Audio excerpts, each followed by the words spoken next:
I did have a question about Dreamers, and Senator Durbin has been one of the earliest, if not the earliest, supporters of DACA.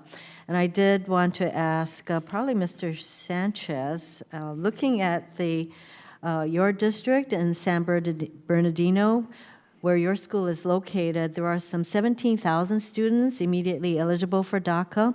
Another 6,000 are under age 15 but could be eligible in the future.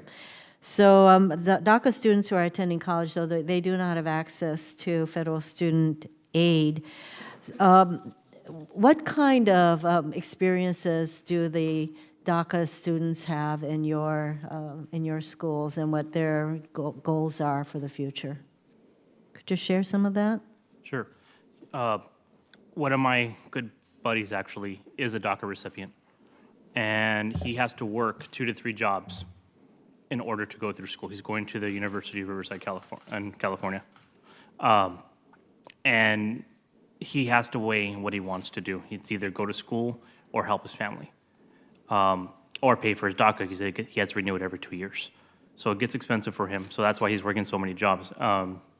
UCR is actually a very expensive university, and he's working, I believe, 2 jobs for that, and he's putting away, I forgot how much he's putting away, but he's putting away money for his DACA. I also have another friend who is actually outside of San Bernardino.